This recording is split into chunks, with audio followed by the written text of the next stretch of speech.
Bendito é aquele que confia no Senhor. Jeremias, capítulo 17, versículo 7.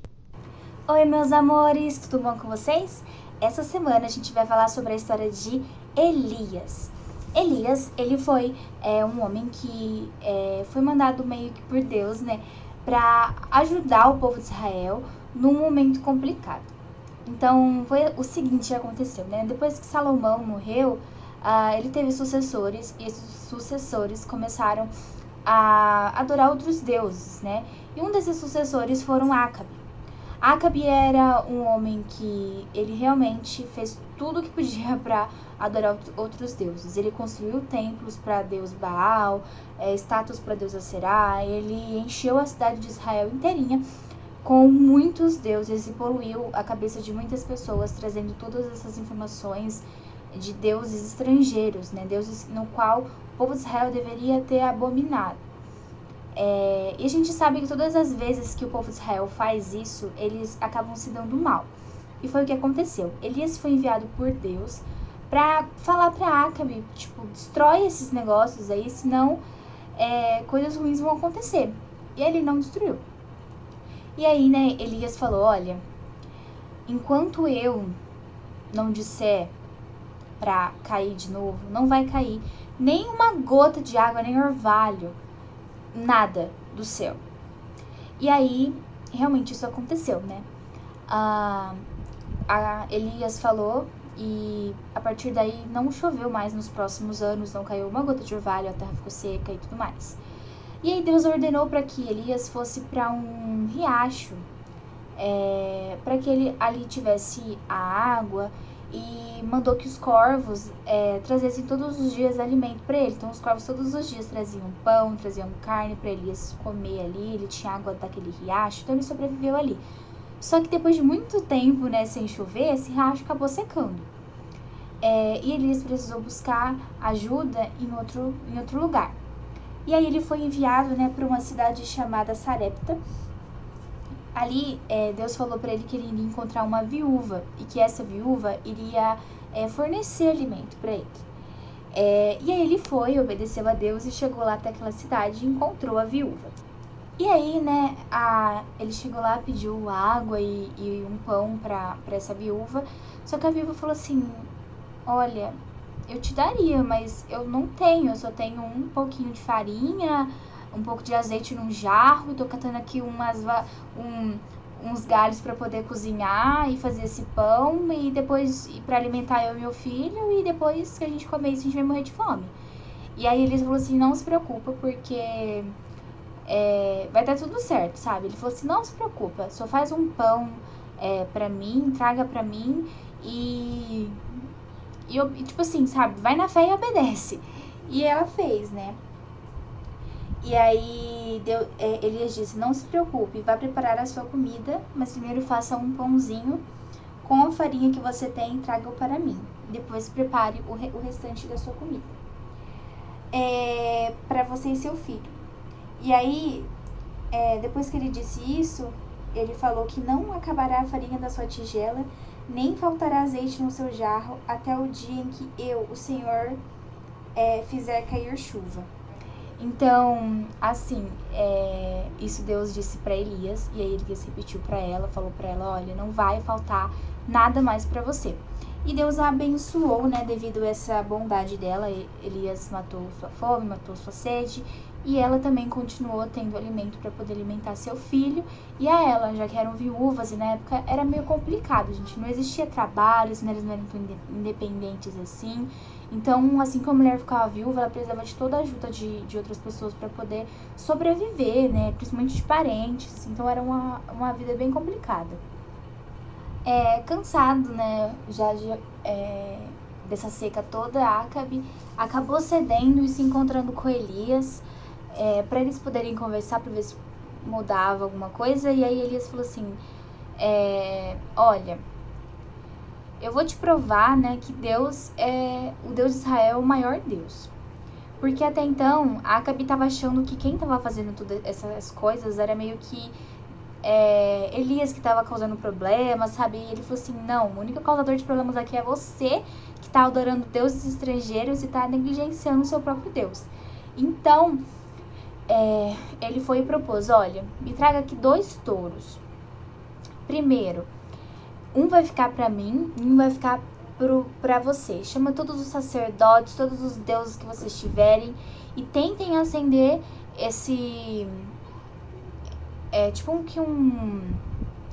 uma fogueira para poder assar esse touro, mas você não vai poder utilizar fogo. E eu também, apenas com o poder da oração, apenas com o poder do seu Deus. E aí, Acabe olhou assim e falou, vamos ver, né? Aí ele trouxe 2 touros, fez uma fogueira, colocou o touro em cima. E aí eles começaram todo um ritual ali, passou-se horas e horas e horas e horas e horas e horas, e nada de acender. Aí Elias já tava saco cheio, aí ele falou assim, olha, chega, vocês já tiveram a chance de vocês. Aí o que ele fez? Era a vez dele agora. Ele meio que cavou um vácuo assim em volta, pediu muita água, pediu toda a água que eles tivessem e lotou de água ali onde tinha aquelas pedras com aquele touro. Ele encheu de água, porque, gente, quando que a água vai permitir que queime, que acenda qualquer coisa? Nunca. Então ele falou assim, vou provar e vou provar bem provado. E aí ele começou a orar para Deus e Deus enviou fogo dos céus que queimou toda aquela fogueira, todos aqueles galhos encharcados de água, e todo mundo ficou espantadíssimo. E aí, quando eles viram que o Deus de Israel tinha feito pegar fogo em água, eles ficaram assim, cara, foi mais do que provado que o poder do Deus de Israel era muito maior do que o poder dos deuses deles. Então as pessoas começaram a olhar isso e meio que criou uma fé nelas naquele momento. Uma fé pelo ver, né? Não somente por acreditar, mas ao mesmo tempo uma fé.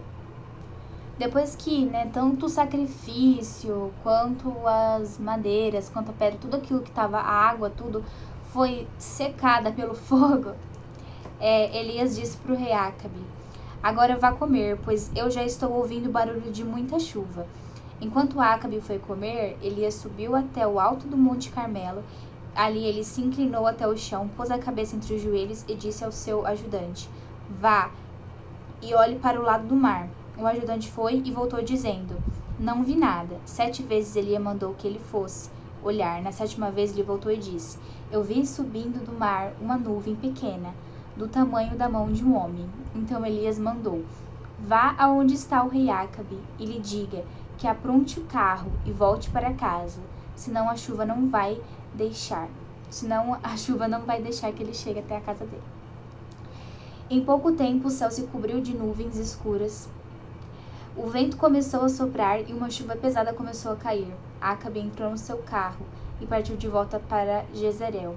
O poder do Senhor Deus veio sobre Elias. Ele apertou o seu cinto e correu na frente de Acabe todo o caminho até Jezreel. Então, gente, tudo isso aconteceu para provar, né, que Deus, ele realmente tem um poder supremo. E uma coisa que a gente vê com essa história é por que as pessoas duvidam tanto do poder de Deus assim? A gente acredita tanto em coisas bobas, em superstições idiotas, em coisas que são irreais, né, que não são verdadeiras, que são falsas, mas quando Deus nos fala, a gente precisa que Ele prove. É muito engraçado, às vezes, quando alguma pessoa que a gente gosta, alguma pessoa que a gente confia, fala alguma coisa pra gente, a gente toma como uma verdade absoluta, mas que pode ser uma mentira.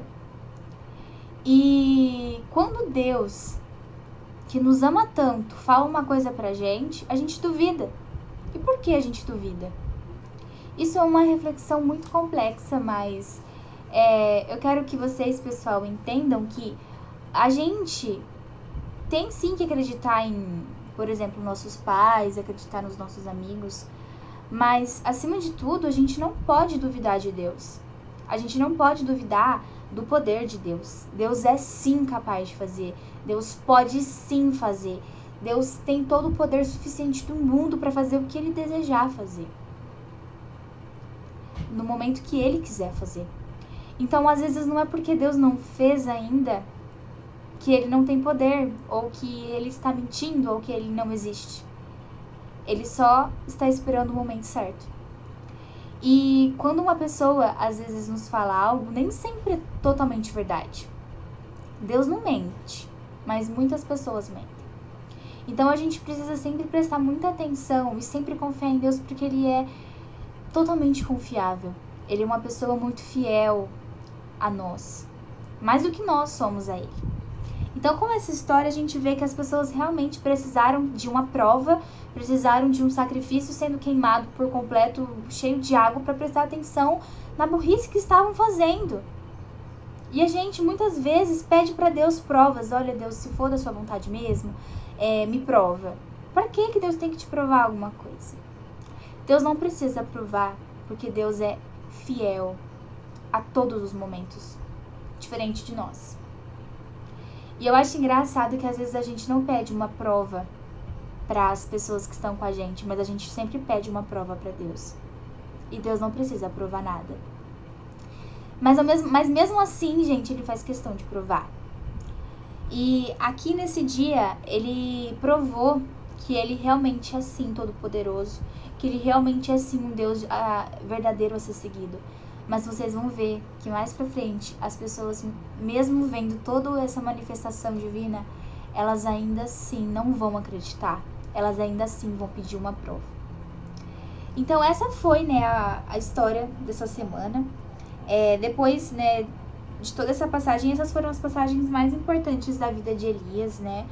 E depois que Elias chegou a uma idade mais avançada, ele foi realmente arrebatado por Deus, levado para o céu numa carruagem de fogo.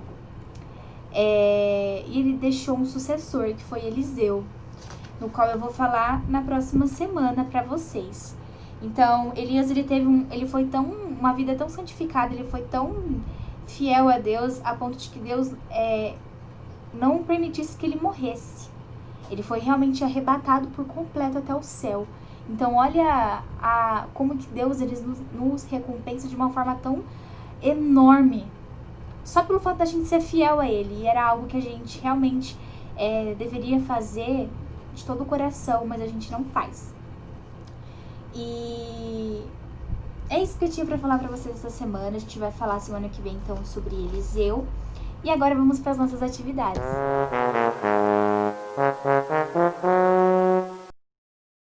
Como atividade da semana, eu vou deixar para vocês linkado aqui nos cards e no link da descrição a história mesmo de Elias, né? Como que foi a vida dele.